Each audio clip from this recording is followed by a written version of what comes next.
The morning arrived softly in Victor Langston's sprawling estate, home to a billionaire renowned for his ruthless nature and unwavering arrogance. Dawn's amber glow streamed through the towering French windows, illuminating the marble floors and casting light upon the crystal chandeliers that hung overhead like mute observers of a man who possessed everything but tranquility. Victor had constructed his fortune from nothing, amassing riches that spanned the globe, though he had long since lost touch with the simple joy of genuine happiness. His existence revolved around agreements, regulations, and the principle of trusting no one. Yet that particular morning, as he reclined on the sofa feigning slumber, his intention had nothing to do with commerce. He was conducting an experiment, one crafted to reveal the character of a young woman whose quietness made him suspicious. She was called Clara, the recently hired housemaid, timid, gentle in speech, and nearly unnoticeable amid the estate's constant activity. There was something about her that disturbed his peace. Perhaps it was her reticence. Perhaps it was the tender care she showed his immobilized mother.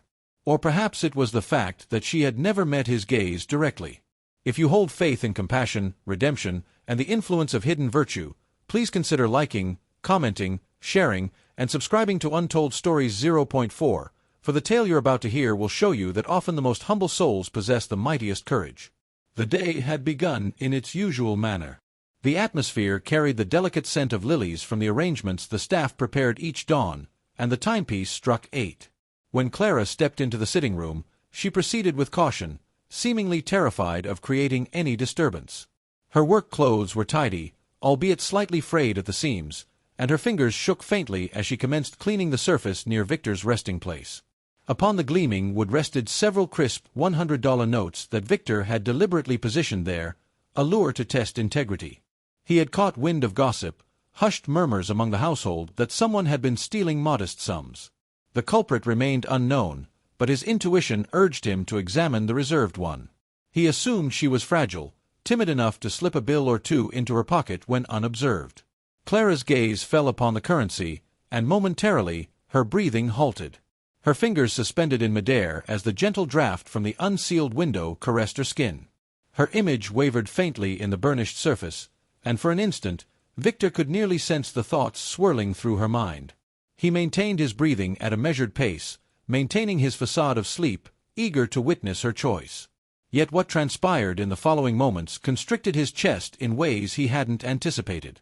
Clara gradually collected the notes, not to conceal them on her person, but to arrange them with precision and position them tidily at the table's center. Then she performed an action that demolished the frigid barriers surrounding Victor's soul. She retrieved a small, wrinkled envelope from her uniform pocket. It bore a seal, appeared aged, and showed where along its borders. She paused before setting it next to the cash.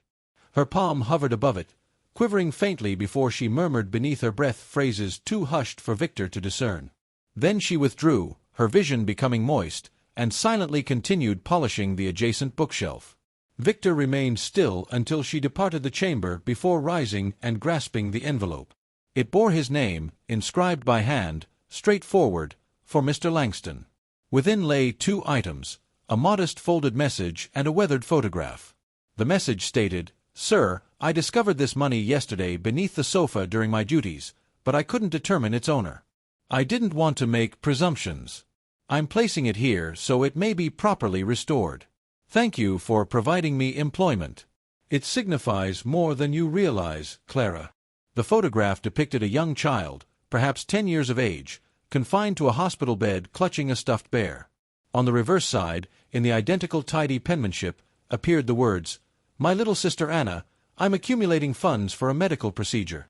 For the first occasion in countless years, Victor experienced something fracture within himself.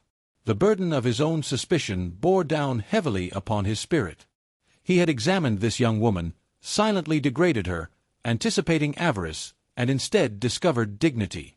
He settled back into the seat, studying the image, recalling how his own sibling had once endured hardship when he was too preoccupied pursuing wealth to offer support.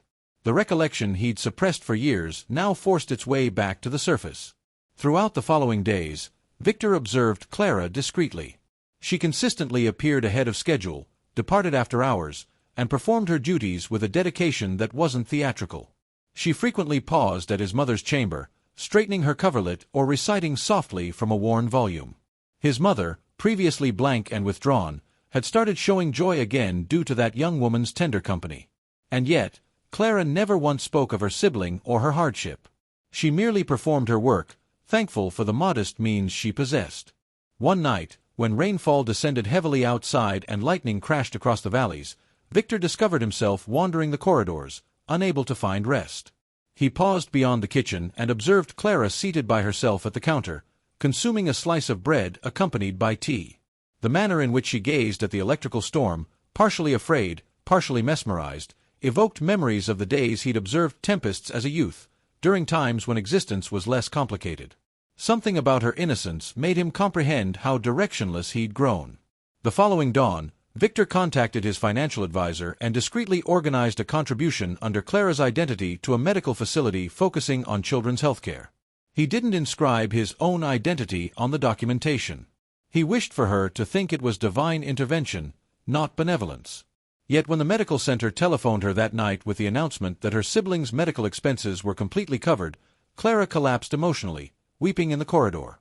Victor observed from the entrance, concealed in the darkness, sensing something within him mend as her cries permeated the atmosphere, not from anguish, but from liberation. The subsequent day, Clara arrived at her duties with eyes puffy from tears, yet displaying a more radiant smile than he'd previously witnessed. She moved with an ease that permeated every space of the estate, softly singing melodies as she proceeded. Victor found himself unable to resist. He needed to reveal the reality to her. When he ultimately did, when he admitted that he was responsible, that he had faked unconsciousness to assess her integrity and had been the benefactor who financed her siblings' treatment, Clara remained speechless. She merely gazed at him, her vision brimming with moisture, and uttered a soft expression of gratitude that held more genuineness than any accolades he'd ever received in his conference chambers. In that instance, Victor understood that compassion wasn't frailty. It represented the fortitude to remain uncorrupted in a society that celebrated selfishness. He discovered that confidence could emerge not from authority, but from modesty. From that moment forward, the estate transformed. The blossoms appeared more vibrant. His mother found laughter once more, and the environment held a comfort that had been absent for ages. Clara remained employed, not in her capacity as a servant, but as a component of something more significant, an implicit testament to humanity's subtle strength.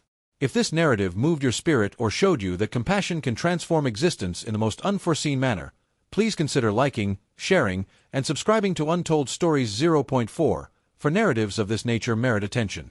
And before departing, share with us in the discussion section below, what course of action would you have chosen if you had been in Victor's position that morning?